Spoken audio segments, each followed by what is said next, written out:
It's a universal, fundamental question that every human being asks sooner or later. Where do we go from here? What happens at the end of life? And the way it's worded, the way the question is asked, is there life after death? We're going to find out that that question is really misworded. It's not after death because life doesn't die. So if you're saying, is there life after death? No, what's dead is dead. The question is, what dies and what lives? Or more fundamentally, what is life?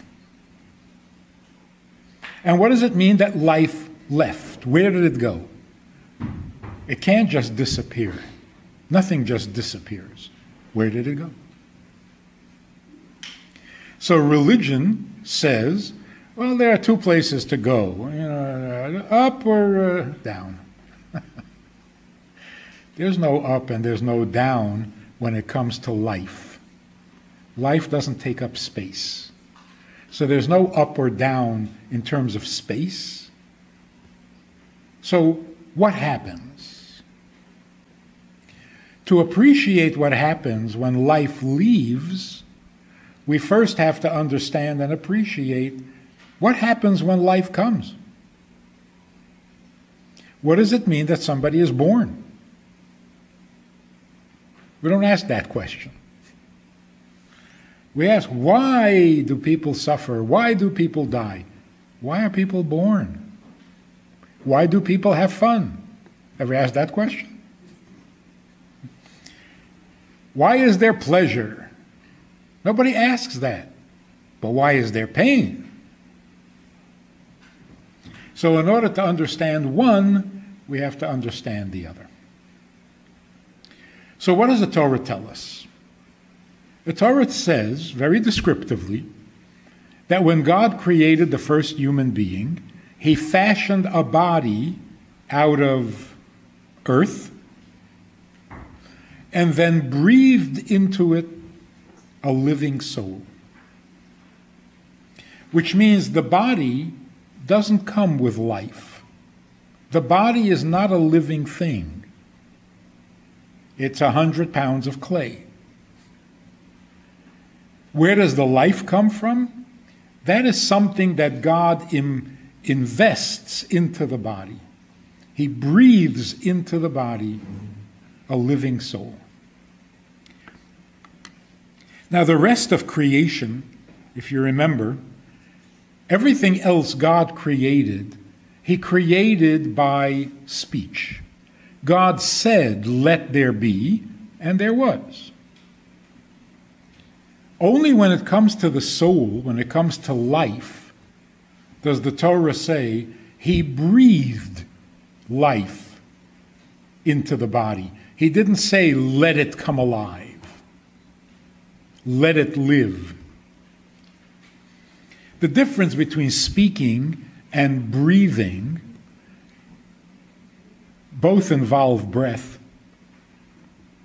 But what the breath you use for speech is the superficial, the breath that exists on the surface or near the surface. And that's why you can talk endlessly and not get tired. At least I can. But when you're blowing up a balloon, just a little balloon, after a minute you're exhausted. It's not because you're using up more breath, but because you're using a deeper breath, or an inner breath, the breath that is necessary for life. The breath you use for speaking isn't necessary for life. You can live without it. You can live without speaking. But the breath that is the breath of life, this you can't afford to exhaust from yourself because it's essential. So, when God created light and God created grass and God created animals, he said, "Let there be." He used a surface breath, not a very personal inner. But when he gave life to the human being, he breathed something from within himself into the human being. Very, very different. Now, if you're a little aware in scientific terms, Einstein came up with this brilliant insight where he says the universe is made up of mass and energy. Different kinds of masses, different kinds of energies. What he discovered was that energy can become mass. It's like the expression, if you talk a lot, you're building a wall of words that keep people from getting any closer to you. So here is energy becoming a mass. It's words, it's turning into a wall. So energy becomes mass, and mass can dissolve into energy. That does not include life. Life is not energy. It's certainly not electrical energy. Life is a completely different entity, different from mass, different from energy. What exactly is life? Life is a living entity that in the human being is composed of 10 or more functions. We call it a soul. What is a soul? A living energy, a living being that thinks, feels, behaves. That's a human being, and that comes to the body, not from the body. So how does the soul come to the body? So we're told some fascinating things. King David says in Psalms, "My mother and father abandoned me, but God gathered me in."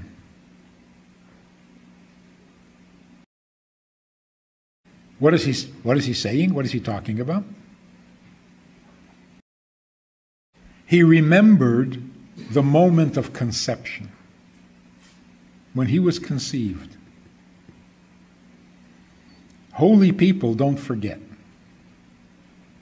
So he remembered the experience of being conceived.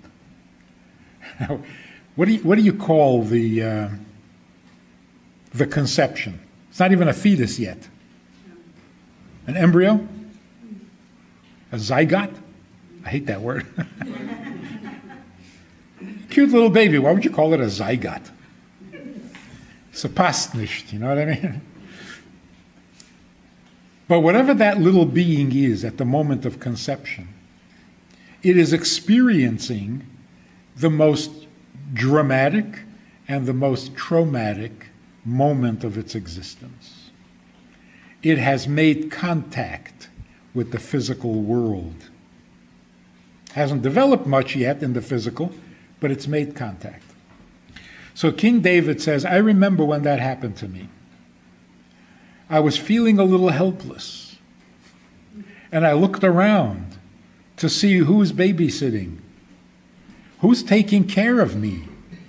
I looked at my father, he was sleeping. I look at my mother, she's sleeping. And here I am, tiny little being going through the most traumatic experience. I'm all by myself. But then I realized, no, God is there guiding my experience. And that reassured me, and I was able to continue to develop. 40 days before conception, the soul is told that it's going to be born. You have time to acclimate to the idea that you're leaving heaven and you're going to be born into the physical world. The soul doesn't like that, is not thrilled by the idea, but it does have time to get used to it. So when does the birth of a child begin? Essentially, 40 days before conception. In the Torah it says, every time a woman was given a blessing that she was going to have a child, it was always this time next year. 12 months. Doesn't take 12 months. Not the part we know about. But it's more than 9 months because there's time for the soul to get adjusted, to go from heaven to heaven until it comes down into the conception. Now, at the moment of conception, the soul is complete. Because the soul is never underdeveloped. The soul is always complete. Life is life. There's no partial life, a little life. But the physical needs time to grow and develop and evolve. So at the moment of conception, the soul is completely matured. The body hardly exists. Which means when you have a baby, the first thing you do is completely spiritual. It's hardly physical at all. And that's why the education you're given in public school in how babies are made is so inadequate. It only describes the body. And at the moment of conception, the most dramatic part of birth, there is no body, or hardly, but there is a soul. So here's the shocker. From the moment of conception, the embryo hears everything, sees everything, feels everything, and understands everything. Because it's a complete soul. And all of those activities are soul activities. The eye doesn't see. The soul sees through the eye. It hears through the ear. It speaks through the mouth. It thinks in the brain. It feels in the heart. But it's the soul doing it, not the body parts. Which means that when the embryo hears the conversation that the parents are having, it hears it better because it's not using the ears, because the ears haven't developed yet. When the ears develop and the child is born, now it's going to hear through the ear. It doesn't hear as well anymore. It hears better without the ear. It sees better without the eye. Some people say they've had out-of-body experiences or near-death experiences. They saw, they heard, they saw better. They could see three-dimensional because they're not using their eye. The soul is seeing without the eye, hearing without the ear. So it hears and sees better. A person in a coma, God forbid, same thing. They hear everything, they see everything. They just can't communicate to others. And we know this is true because there are people who were in a coma for 2 or 3 years and then they come out and they remember everything that was said in the room while they were in a coma. So there's a group in Israel, I think Yerushalayim, a group of women, they're dedicated to visiting people in comas in the hospital. They will come and tell you what week it is, what Torah portion is being read this week, what it says in the Torah portion. And some of these people come out of the coma, and they're scholars. They're Talmidei Chachamim. They know every parsha. Because when you hear without the body, you hear better, you remember better, you understand better. That's why at the end of life, the body is still perfectly intact, but the soul is gone. So the body hears nothing, sees nothing, says nothing. Because all those activities are life activities that come from this living being called the soul. So it would be silly to ask, where does the soul get its energy from? It is energy. Where does it get its life from? It is life. That's like the comedian who says, what do batteries run on? The batteries need a battery? No, they don't. They are the battery. Therefore, the question, is there life after death, is not an appropriate question at all. Life does not die. It doesn't even make any sense. Life can't be dead. Just like death can't live, life can't die. So whether the soul continues on without the body, of course it does. A soul is a soul, it's not a body. So what happens at the end of life? The soul that was invested in the body separates from the body and goes back to where souls come from. So what does the body do? From dust you are, and to dust you return. So there's this famous poem, if I remember this correctly, it says, life is good, life is earnest, and the grave is not its goal. From dust you are, and to dust returneth, was never said of the soul. So what goes back to the dust? What came from the dust, which is only the body? Where does the soul go? Well, like everything else, it goes back to where it came from. Fully alive, with its memory intact, with its relationships in place, still devoted to the people that it was devoted to while it was in the body, and it continues to live. In fact, it continues to live better than it was in the body, because now it doesn't have to accept the restrictions of the body. So the soul of your grandfather in heaven hears you better, sees you better than before he passed away, when his hearing and his eyesight were a little schwach, without the hearing aid. So, the next step in the development of the life settling into the body, merging with the body, is at 40 days after conception. After 40 days of conception, the body has already begun to develop a personality. It's already either male or female. It's becoming a mensch. The next step after that is 3 months. The 3rd month of pregnancy, the soul and body have really merged.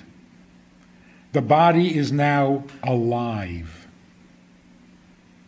5 months is the next, and then birth. Concerning birth, King David makes another amazing statement. We've all heard this, but we didn't realize what the significance is. Even as I go in the valley of the shadow of death, I am not afraid, for you are with me. Everybody knows that psalm. What's he talking about? Where is this valley of death? And why does he go there? He was talking about the birth.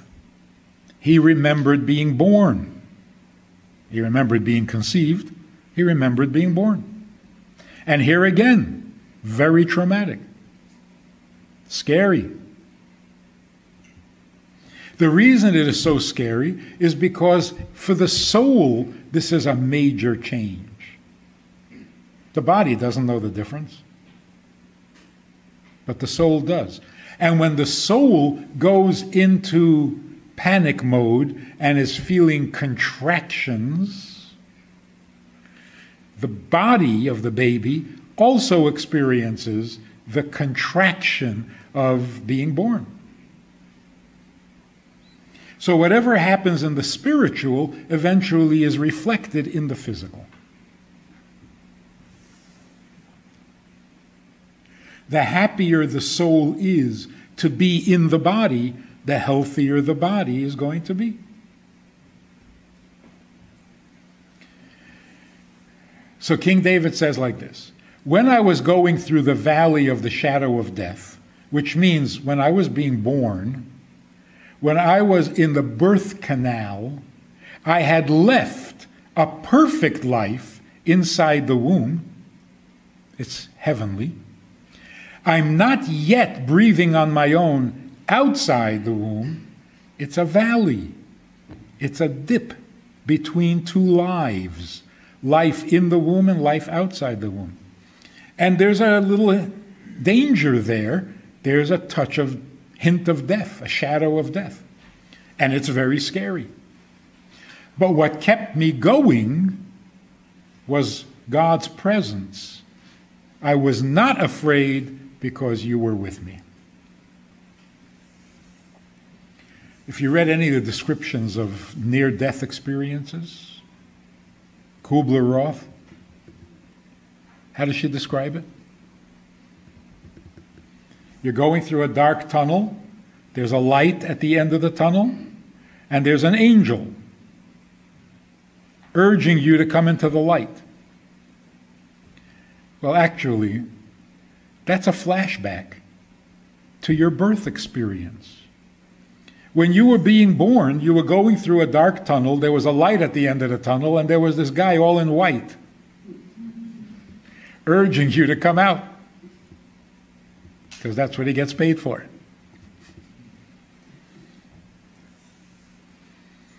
So when a person has a near-death experience, he flashes back to his original near-death experience.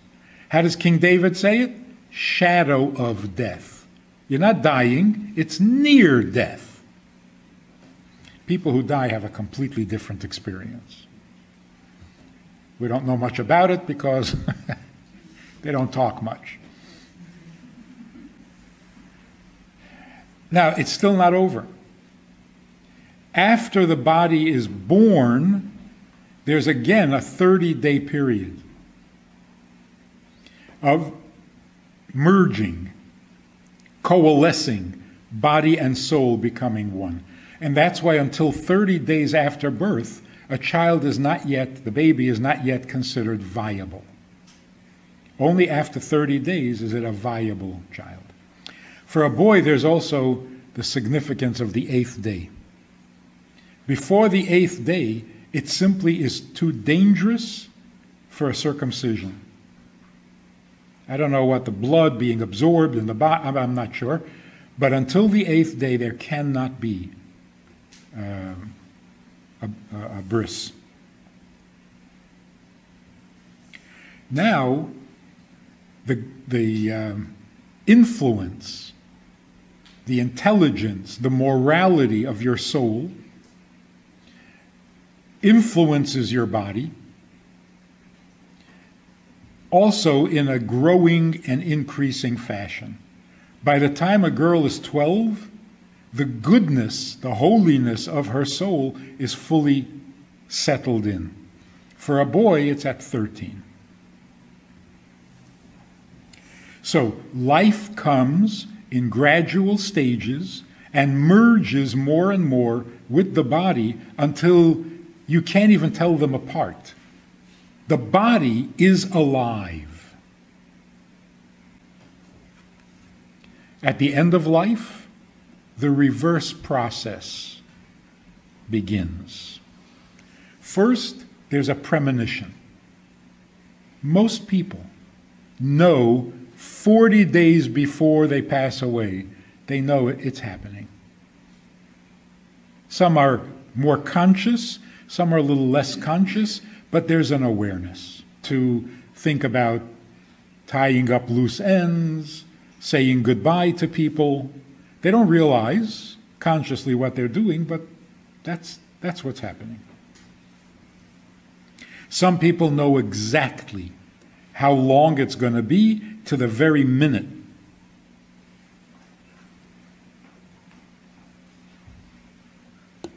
So that corresponds to the 40 days that the soul is given just to get used to the idea. The body and soul then begin to separate in stages. It's not a total shock. For the first 3 days after the body and soul separate, the soul can't tear itself away. It's painful, it resists, it doesn't want. We sit Shiva 7 days, because for 7 days the soul is fighting the separation. The first 3 days are the most intense. The second 4 days are not quite as intense. But the whole week, the soul is trying to hold on to the body, refusing to leave. So the Shiva, it turns out, is not really for our benefit to express our own grief. It's to stay in touch with the soul as the soul goes through its transformation. So the Shiva is like continuation of the funeral. Funeral means accompany the person to his resting place. That's the physical part. It doesn't end there. You don't just say goodbye. You stay in touch, in empathy with the soul, so when the soul is really in pain, you feel that pain. When the soul's pain lightens up a little bit, you lighten up a little bit. Which explains a very interesting thing. Why does the Torah tell us how to grieve? Grieve for 7 days and then get up. Whoa, I need 10 days. I need a month. I'm going to grieve forever. How can you tell people how to grieve? And what about those people who say, 2 days enough? The Torah is not telling you how to grieve.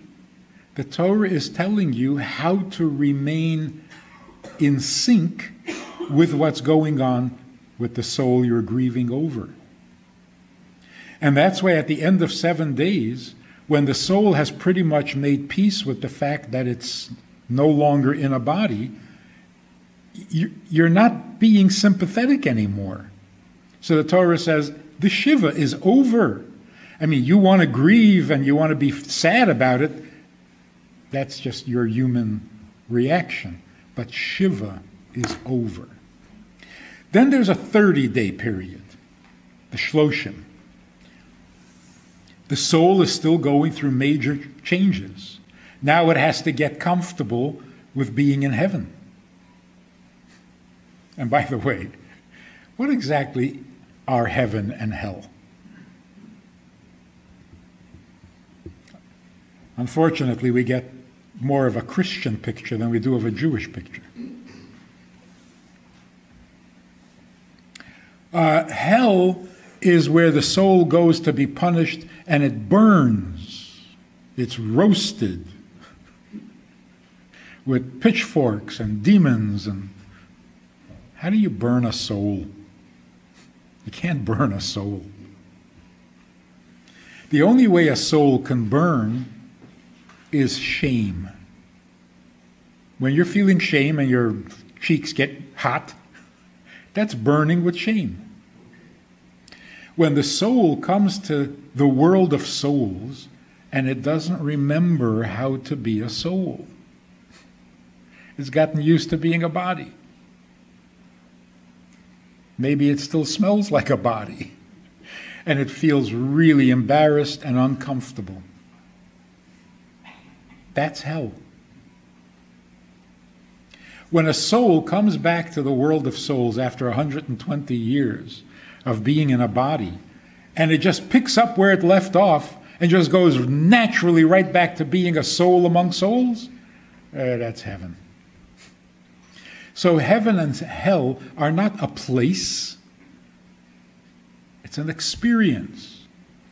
If you can just slip right back into heaven and be a soul like you were before you were born, that's heaven.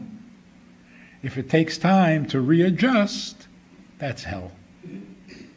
So hell is not a punishment, it's a necessary readjustment, a recalculating from the pleasures of the body to pleasures of pure soul. So you can have two souls sitting right next to each other. One is in heaven and the other one is in hell. Because one of them is perfectly comfortable and the other one is like some people who walk into a synagogue and don't know which book or what side of the book or when to sit down and when to stand up. That's kind of hell. It's so embarrassing. So here is a soul, comes to the world of souls, and it doesn't remember how to behave like a soul. How long does it take for the soul to make that readjustment? Maximum 12 months.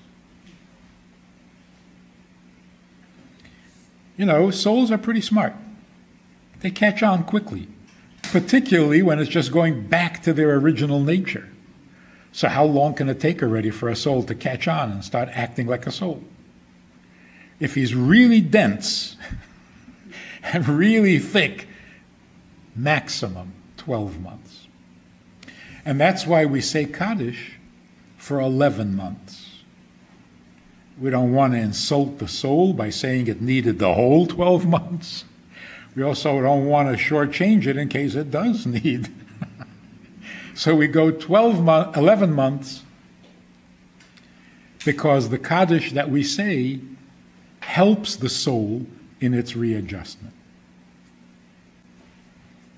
So, life comes in gradually, life leaves gradually. But what does it mean that it leaves? It moves on. It does not stop living. So we are told a number of interesting things about the soul after it's left the body. The souls always attend the weddings of their children, grandchildren, and great-grandchildren. This is their future. They're not going to miss it. So when at the beginning of the wedding ceremony we sing Baruch Haba, we welcome, people think we're welcoming the bride and groom.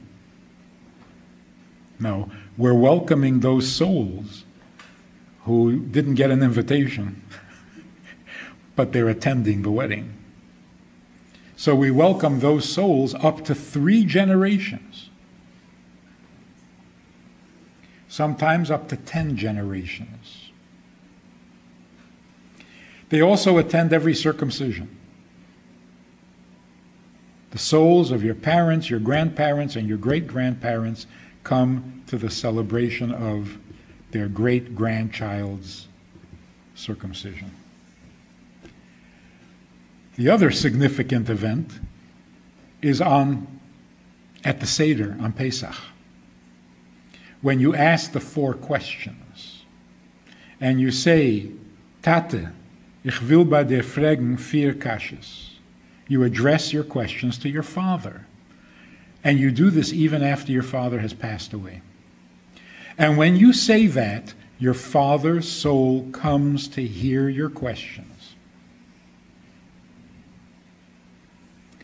Now, you can talk to your father at any time. But on Pesach, there's something special. The presence of your father's soul is so much stronger than usual, because that's the father's role at the Seder. He's not going to miss it. So let me tell you a beautiful story. The previous Rebbe, the Rebbe's father-in-law, who came to America in 1940, when he was a young child, he discovered that he had a real gift for writing. When his teacher noticed how well he wrote, he urged him to keep a diary from the age of 9. Previous Rebbe kept a diary. And at 9 years old, what could he write? His memories of when he was 4, and when he was 5, and when he was 6.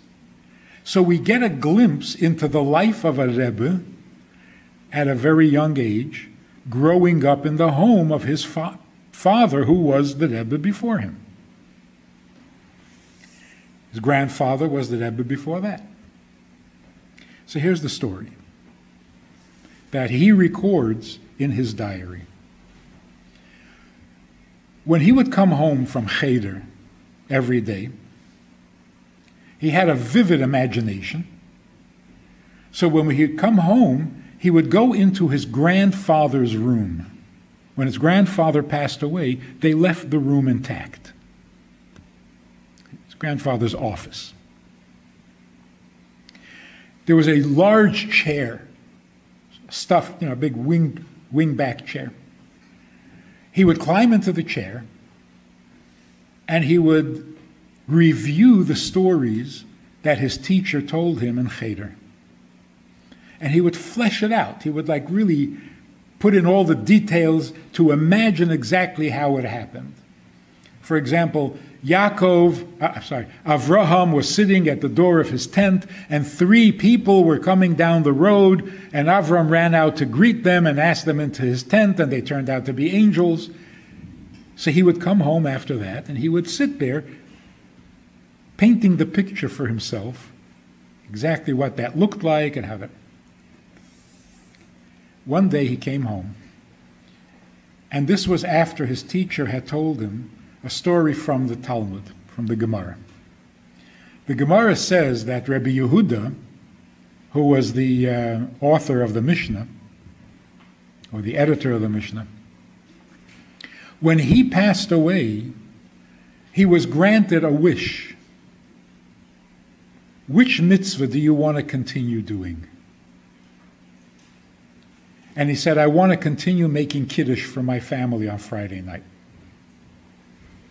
And he was granted that wish. So every Friday night, he came back from heaven to his family, and he made Kiddush for them.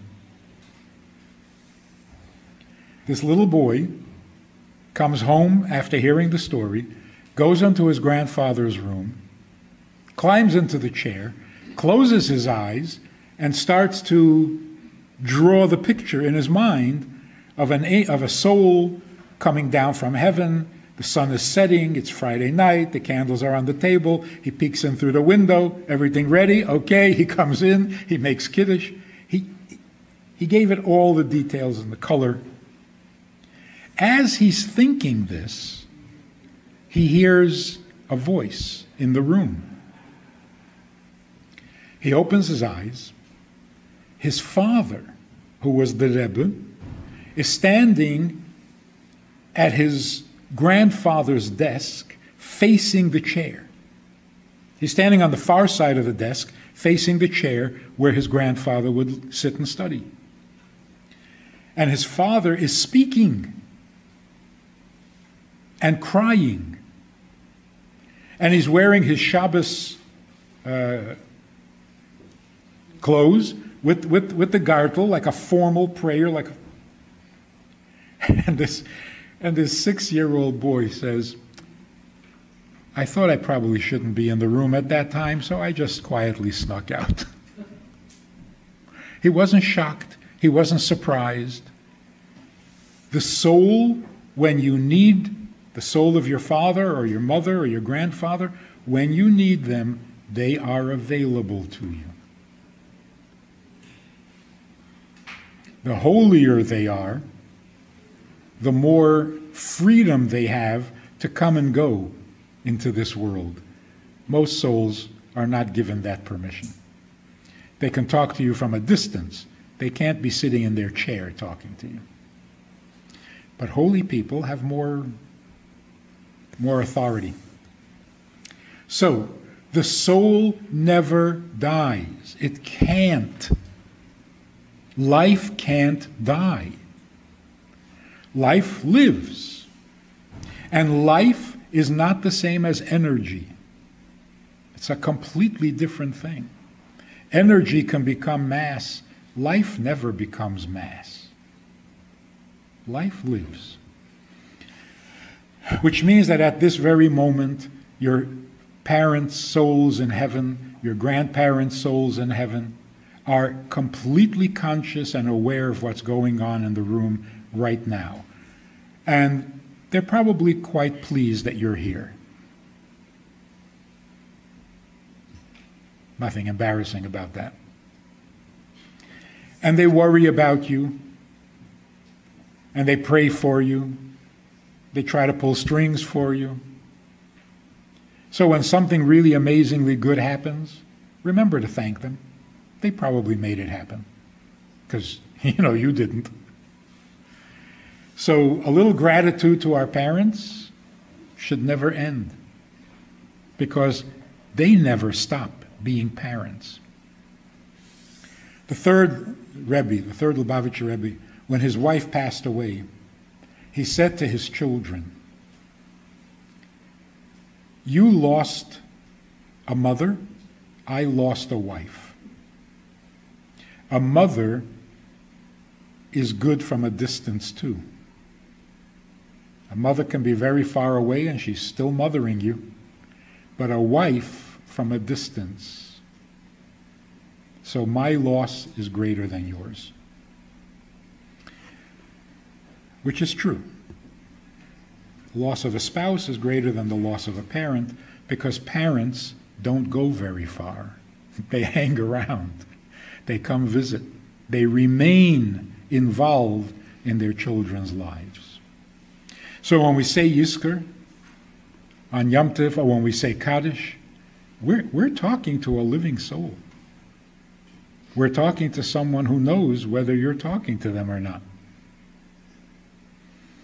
So people who don't say Yizkor, they're going to have to explain that to their parents someday.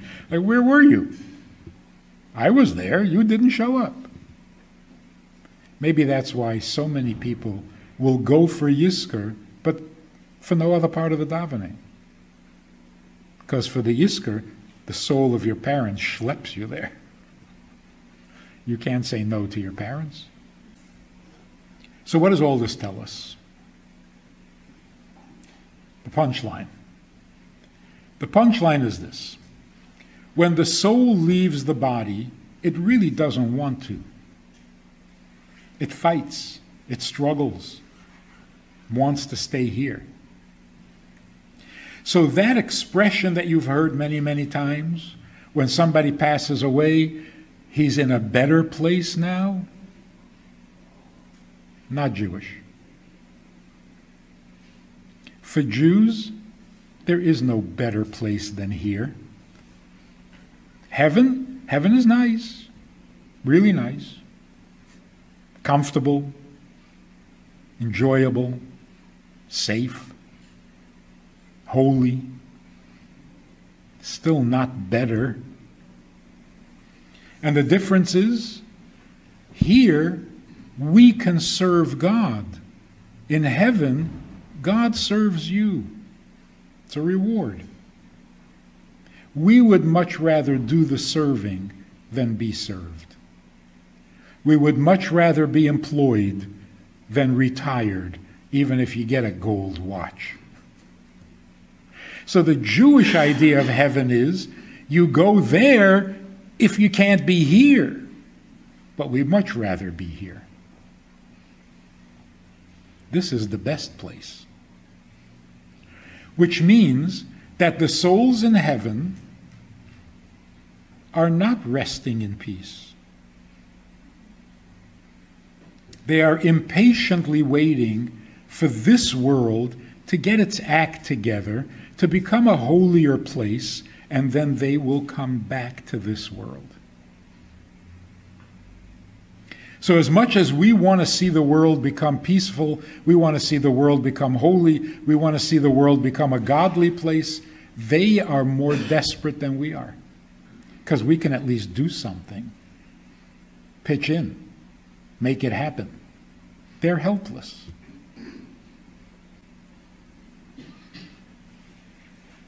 We also don't have a fear of hell. I mean, nobody wants to go there, but if you got to go, you go.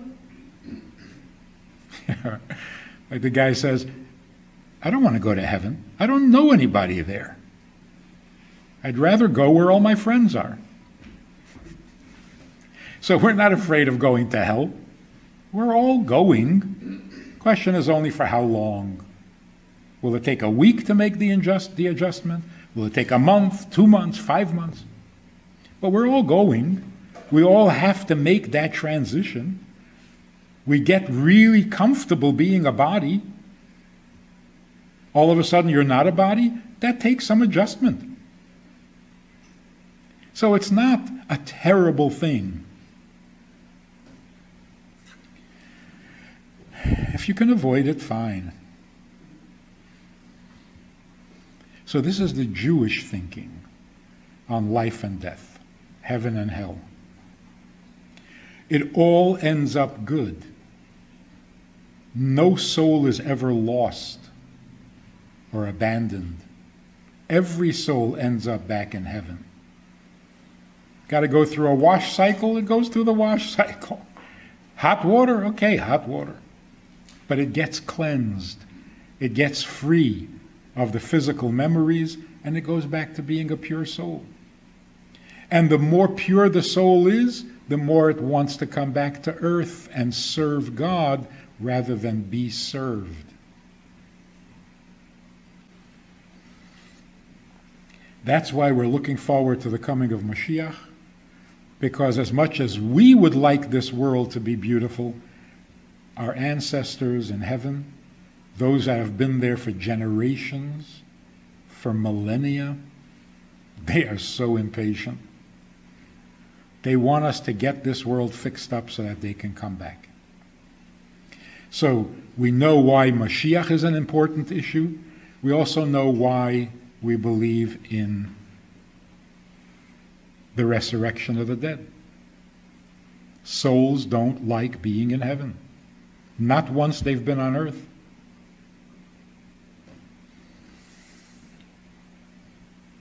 The real purpose in God's plan, the real purpose for resurrection, is that every mitzvah we do couldn't happen without the soul, because a dead body can't do mitzvahs. But at the same time, no mitzvah can happen without the body. You can't eat matzah without a body. You can't make noise with a grager on Purim without a body. You can't light a Shabbos candle without a body. In fact, the body deserves more credit for the mitzvah than the soul, because the soul only adds the proper intention. It's the body that does the mitzvah. So the question is, when the soul leaves the body, it goes to heaven and it is rewarded. Well, what about the body? When does the body get its reward? Never? That's not God's way. So the resurrection of the dead is simply a matter of justice. God says, you did the mitzvah when your soul was in a body, and together you performed the mitzvah. So ultimately, the reward will have to be when you are again in your body, so that you can be rewarded in the same way in which you did the mitzvah. So the resurrection of the dead literally means your body, the one you did the mitzvahs with, that has decomposed, will recompose, come back to life with its soul, and receive its due reward for the mitzvahs that the two of them together performed. So it's not simply a matter of poetic concepts of bodies coming back to life. It's a matter of justice. It would be wrong for the body not to be rewarded. And the only way it can be rewarded properly is with its own soul back. So now we have a whole new dilemma. We know that we've had other lives. We've been here before. That's called reincarnation. If you've had many lives, which body are you going to come back to? It's the same soul, different bodies. So which body are you going to come back to? Some people say, you get to choose your favorite body. Some people say, you can choose the best features of each body and kind of put it together, like a Mr. Potato Head. That would not be justice. Justice means every body that ever did mitzvahs needs to be rewarded. So you can't pick just one body. It's got to be every one of them, because every body you were in performed mitzvahs. So the soul has to divide itself and go back into the body in which it was most successful.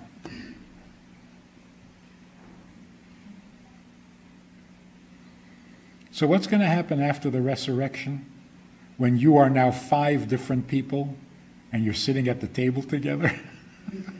All 5 of you? What a family. So we're very grateful that God is in charge of that project, because it's a little overwhelming. Keep track of who's who, when they're coming and going, and which body, which soul, for which mitzvah. Even the biggest computer would not be able to handle this project. But we look forward to the coming of Mashiach, because making the world holy is not an option. It has to happen. Well, it's not optional. It has to happen. The world was created to be holy, and we are the ones who are supposed to make it holy. So every mitzvah we do, a little more holiness. Every good deed, even a good intention, creates positive energy in the world, which makes the evil go away.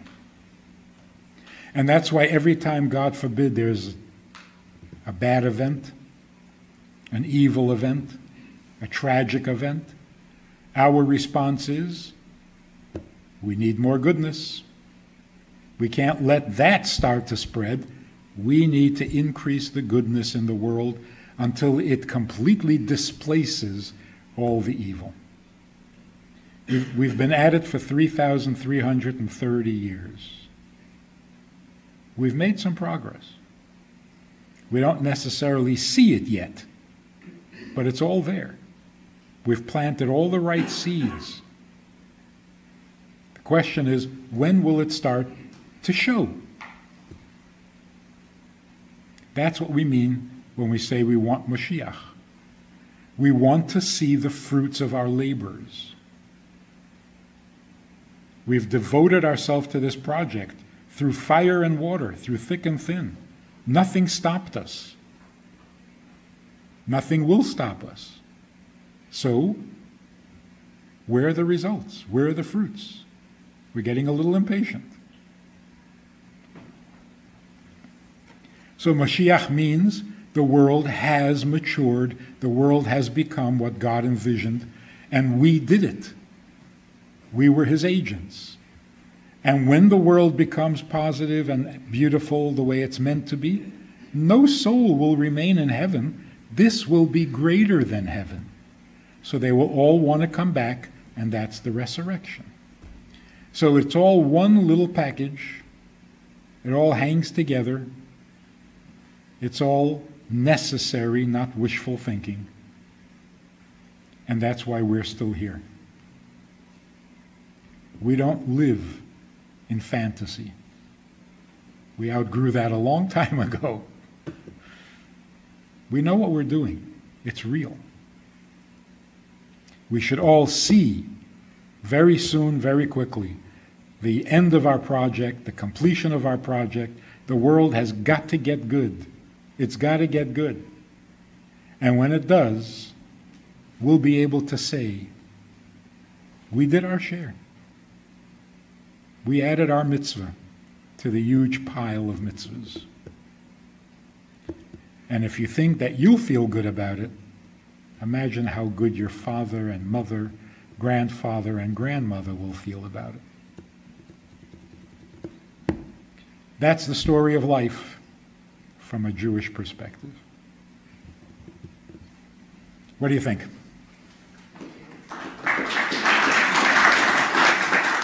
Shalom Aleichem. How are you? You know, I do a lot of talking, a lot of Zooming, many classes, many subjects, but that's all formal stuff. Hopefully good stuff, but formal.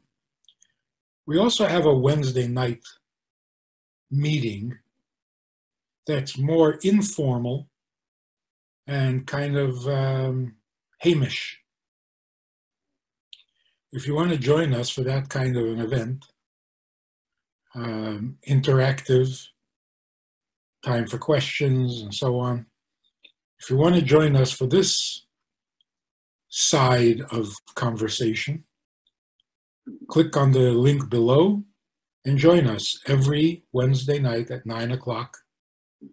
Well, maybe not every Wednesday night, but we try to make it every Wednesday night at 9 o'clock, a more informal chat, which can be more enjoyable at times than the formal stuff. So check it out. Click on the link and join us. Try it. You'll like it.